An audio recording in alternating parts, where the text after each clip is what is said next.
Have I disappeared off the face of the earth? Yes. Have I not made content in over a month? Yes. Will I ever finish the Twine series? Yes. These are all great questions, but this video is about MSK. Welcome back, gentlemen, to a new video showcasing and debunking how to get better at Mythic Storm King. I've had countless DMs on Discord asking me, "Oh, Assault, how do you get better at MSK? How do you, what should I use in my loadout? What perks do I need?" All great questions. So first, you're probably wondering, I don't have a good loadout. Who should I use, or what weapons and perks do I need? I'll be discussing all of that in this video without the other long, boring explanations. I like to get straight to the point, save both of our time. You're welcome. So we're gonna dive straight into this. First thing, loadouts. Um, well, this is the same loadout I've been using over the years. Hasn't really changed much. There are minor tweaks and adjustments you can make to these loadouts, and I'll be also discussing that within this. All right, let's get right into it. All right, the first loadout we have, I have it's a Lynx Cassandra build, so it is gonna be a ninja. It is using totally rocking out. Most of my builds, mainly all of my builds are using totally rocking out, but I will also be providing the non-totally rocking out builds as well, because I know not everybody is able to run low health and survive. I understand the feeling. So, as commander, we do have Lynx Cassandra, just for the kunai. Obviously, the 140% damage increase. I use this mainly for whether it's killing the mini boss quickly, if you want to get the crystal, which you really don't have the kunai for every crystal, but it's if you want to like maximize that damage. You know, you can't hit that many crits. It's just a sense of guaranteeing the crystal. Or for the main purpose, I like to call it using it on the horn.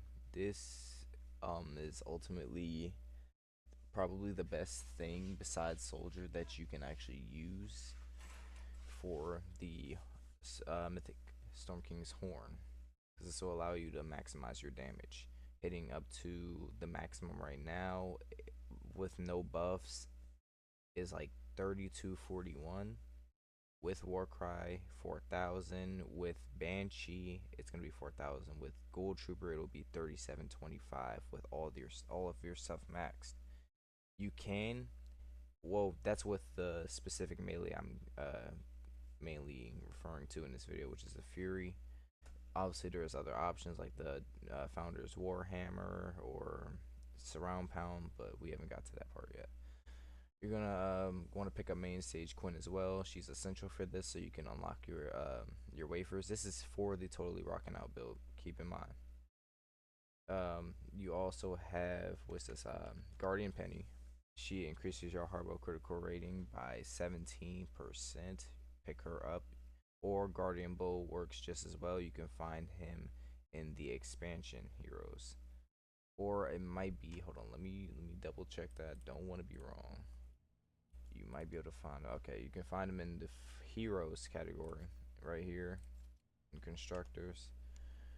There was another hero that you needed to find as well in expansion. That leaves us to Tank Penny, which you can actually pick up in the shop right now for only 1,000 gold. Increases your hardware damage by 17%. Your melee is a hardware, which you want to be using for MSK. Hardwares are pretty much the best you can use for this. Faster explosions, aka Demolitionist Penny, you can pick her up in the expansion heroes for 100 flux, whether it's purple or gold rarity. Any rarities work realistically. Only thing that changes is health. Battle beat. So Breakbeat Wildcat, you want to pick her up as well. You can pick her up in the rad heroes, or yeah, if you just missed your chance to get her in the recent passing event, you can also pick her up for flux, I believe so. If not, the venture, if it really shouldn't be a problem getting flux right now or recruitment vouchers because the new venture season did just drop on September 3rd. So be sure to go check that out. And just for a side note, I do run Adrenaline Rush and stationary hover turrets. I don't feel like ever use the turrets enough. So if you would like, you actually can swap that out for the slow field, which also works pretty well if you're trying to slow down the mini boss or whatever. It whatever works to your advantage. If you want to stay with the hover turrets to help at the end, that's the only time you'll realistically use them. For the next build, it is my soldier build. I do have Special Forces Banshee for this build. I am running totally rocking out on this one. I'll be getting to the Blast from the Past builds later on because that'll be if you want to survive. Same thing again, you want Breakbeat Wildcat, obviously your main stage Quinn to activate that totally rocking out effect. Practice and combat, so I have Ghoul Trooper in the support team for this one, which I actually recommend running Banshee with Ghoul and support over Ghoul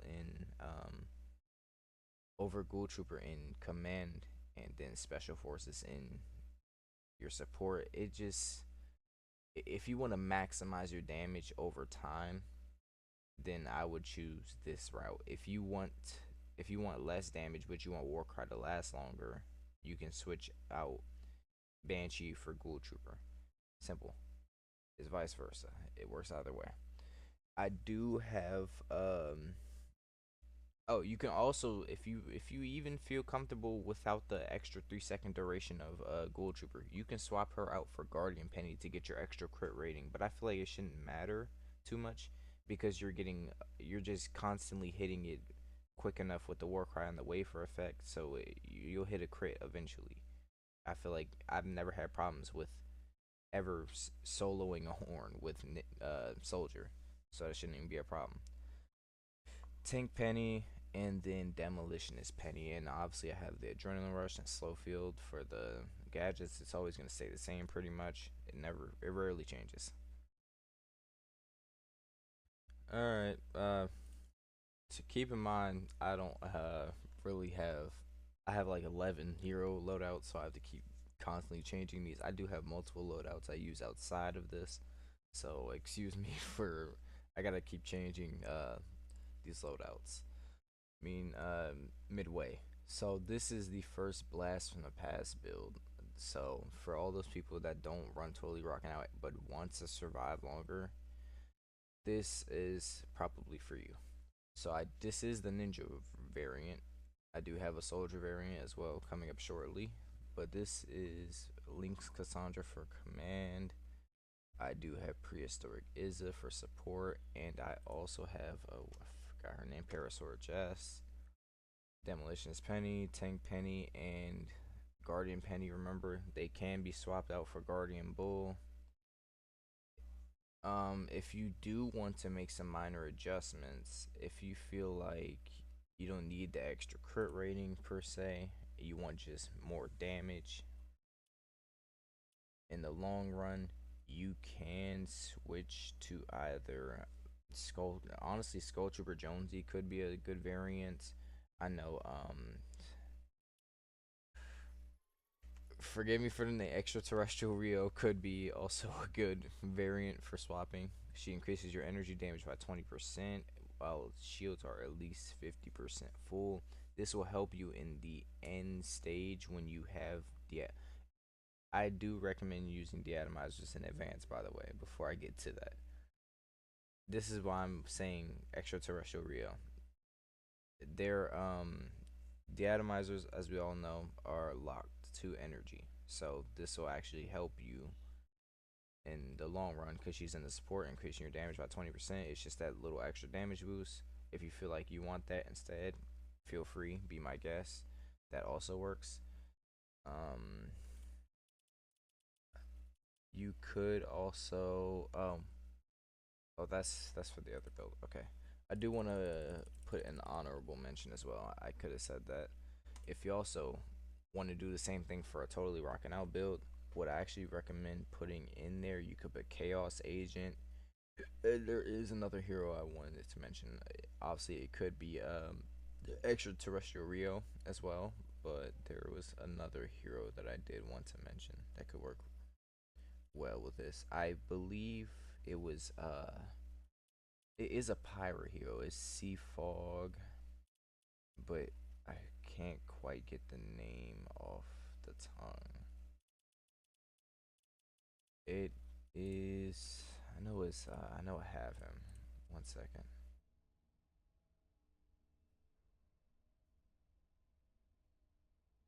I know for sure it's a pirate hero. It's not him.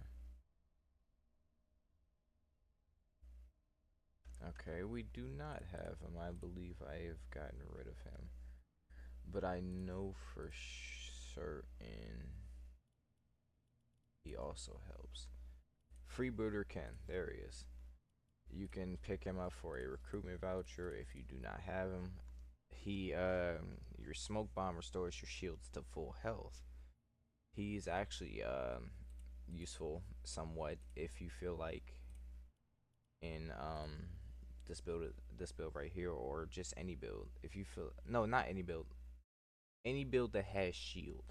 Let me clarify that. You don't have shield with Blast from the Past. Hope we all know that.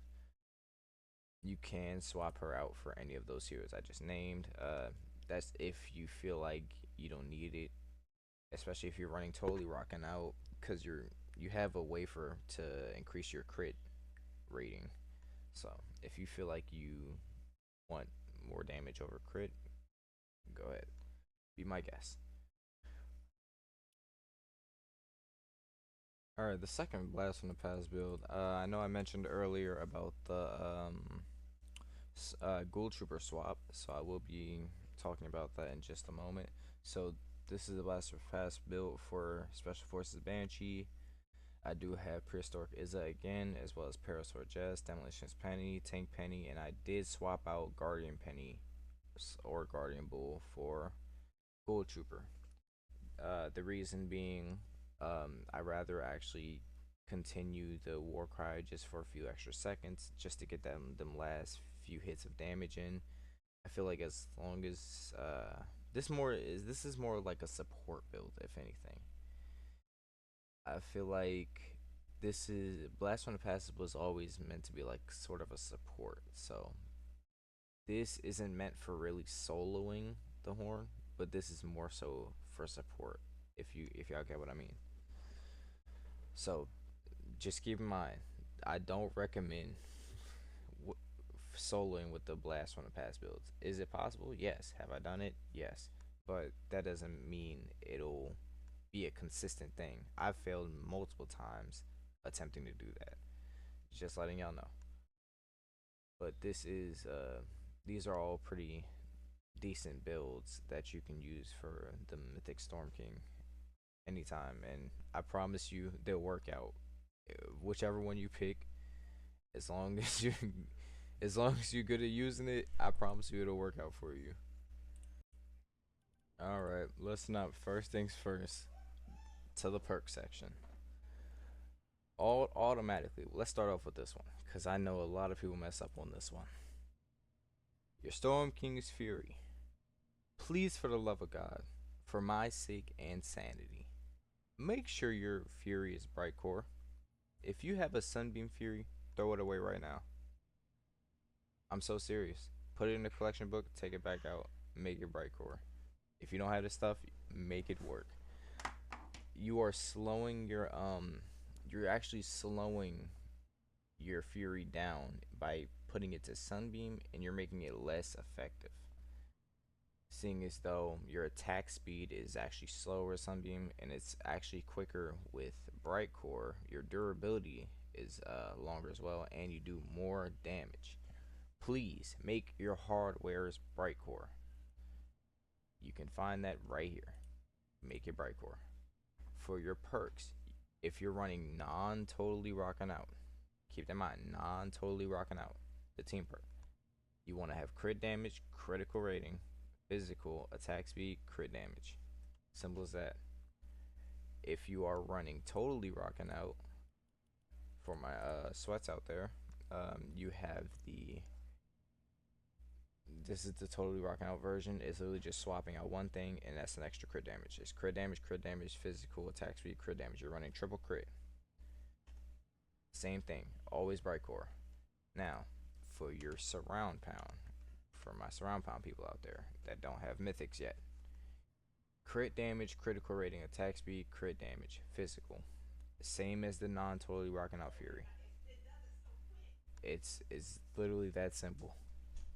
You can't go wrong with it. You'll always be on top of your game. Thank you. Now these are my main weapons that I actually use. The Bright Core, Storm King's Wrath is locked to Bright Core, so that shouldn't be an issue. I shouldn't see anybody with a damn Sunbeam Storm King's Wrath. That's just not impossible. Crit rating, crit damage, physical, crit damage, fire rate. Keep it as simple as that. Sometimes you can dual wield them. I do that all the time. It's just what you feel comfortable with. Personally, they overheat after like what, 4 shots. I say dual wield them. Now, for the for your deatomizers, these are actually the totally rocking out deatomizers. Yes, they're different ones if people weren't aware. I have double crit damage and double damage. Alright, and actually I can show you guys the non-totally rocking out one as well. You're literally just taking one step extra and changing this to a crit rating, the third perk. Changing it to a crit rating. And then you'll have the non-totally rocking out deatomizers. Now, for the extra steps, you don't. This isn't standard practice, but I know for me, I take an extra step in getting my wafers a lot quicker. If you're fine with farming just normally, and if you feel like it's too much for you, you don't have to do this extra step. These are just sort of the extras. I do have the 130 Storm King's Wrath with all fire rate and a damage to miss monsters and bosses with a physical element. This is to shoot the cars in the starting lobby to get them one hit. Mind you, you have to have this same exact build or it will not work. You will probably fully destroy it. And I do have Demolitionist Penny in the same build with that same 130 Wrath. It automatically one taps. If you don't have Demolitionist Penny in with this 130 Wrath, it won't like fully remove it, but you will have to like 2 or 3 hit the car. So keep that in mind. This only works with Demolitionist Penny to one tap everything. Other than that, you'll probably have to like hit it a couple more times, but it would still be less than what it was originally with a full health. I do have my 106 Storm King's Wrath as well. This is for the shack, the metal shack. As soon as you teleport to the other side of the portal, it's again triple fire rate and it's damage to miss monsters and bosses. The only difference is it's a 106. Keep that in mind.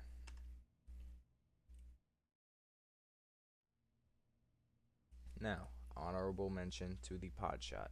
Yes, there are different ones for the pot shot as well. This is the non-totally rocking out pot shot. I have crit damage, reload speed, crit rating, and damage to miss monsters and bosses. The only difference being if you switch these out, put this one to crit damage. This is the totally rocking out pot shot. It's as simple as that. Alright, and now we'll simply just be guiding through MSK. I'm showing you guys my daily playstyle, how I averagely do MSK. I'm not going to be doing nothing extra crazy, just my normal practice. I have my 130 Wraths in my starting loadout, build up, hit them both, get this carousel, jump up, my Wrath charge. It's usually more than that, but I guess today he just decided to destroy most of it before I got in.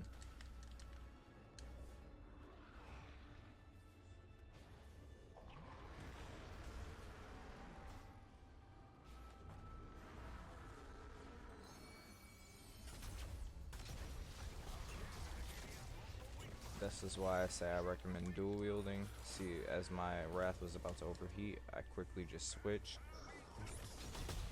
Charge on my Wrath. See, I'm getting that battle beat effect with the wafer without having to actually use one. Getting more crits.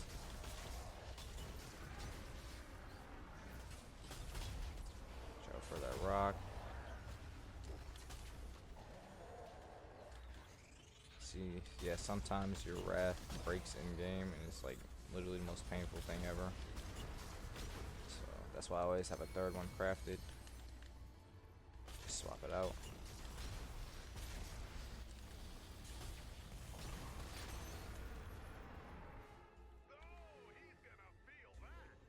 Charge up again.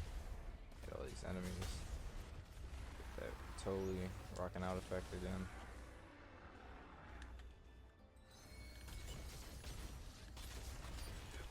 We got to use it a little bit before it ran out.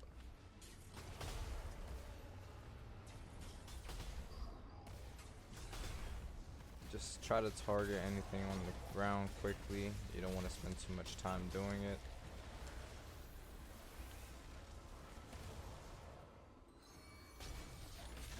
Can quickly get that, go straight for mini boss.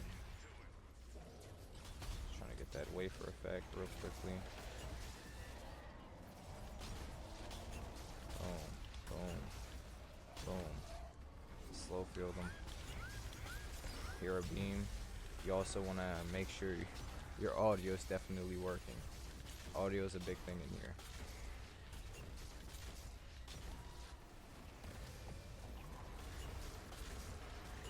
Okay, we weren't able to get that. Cool.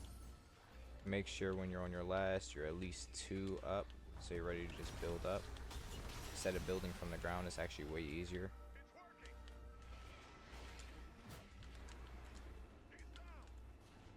Notice how when he was, I'm gonna try to get a better showcase on the second horn, but you'll notice when he's moving, like when he first falls, that he either jerks forward or backwards, and that'll actually be able to help you predict where he's actually gonna end up at.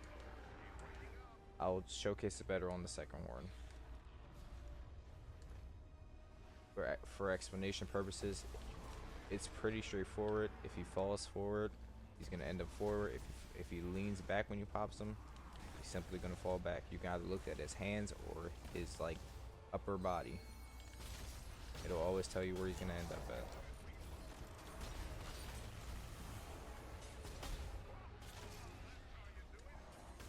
Let me quickly target him while I have some downtime for the next crystal.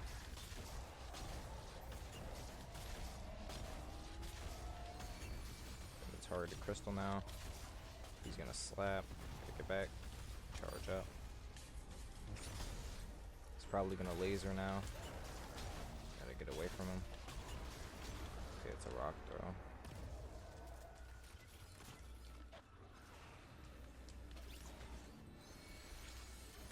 It's coming. It's coming. Yep. Get out the way. Take out any blasters on the ground. Remember, you just want to keep clearing the ground. You don't want too many zombies piled up on the floor, especially near you. It can just become a hassle. You can actually hit his crystal from this angle. You just got to charge it up and aim it semi towards his back. You can do that. You can hit a lot of angles you don't think you can hit normally if you just charge up your Wrath. Charging hits are honestly more direct than straightforward. I know his crystal's right there, but I'm actually going to target the mini boss right now.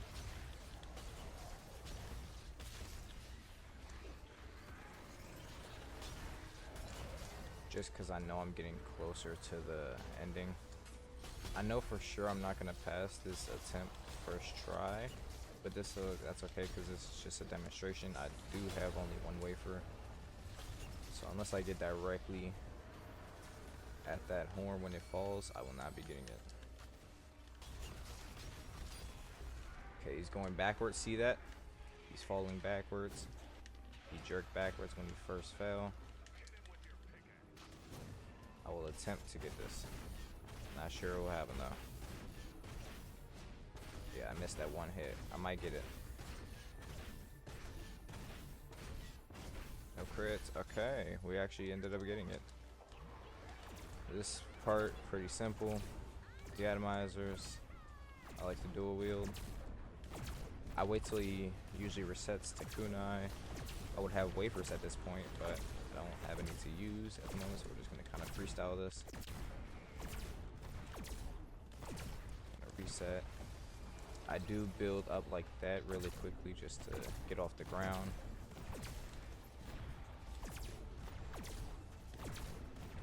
Yeah, because these are the, especially since these are the totally rocking out ones. It's not doing that much damage to him. It's like he's barely affected. Probably do this one more time before I have to start heal off. Yeah, this is why you want to definitely make sure you get wafers if you're running totally rocking out. Because right now my build isn't pretty much ready for this. In this instance, kind of just heal pad enough to keep me hitting him now and then. Probably gonna switch weapons. I just need to find my time to do that. You gotta be quick when you're doing that one. Okay, that's the wrath that doesn't work. So you gotta give me more time to swap out. Make sure you're getting on the heal pads.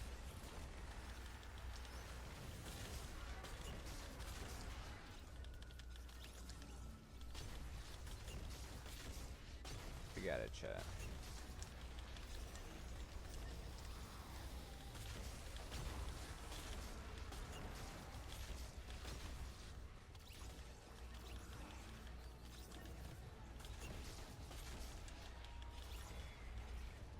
Yeah, this is gonna be a little second.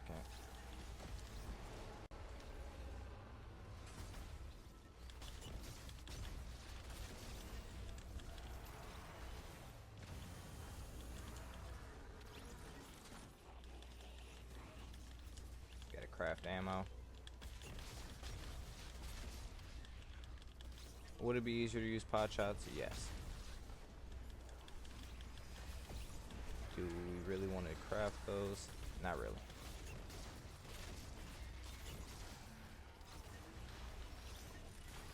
Alright, we're gonna do a little risk take right here. We're gonna actually go to the middle and attempt to kunai.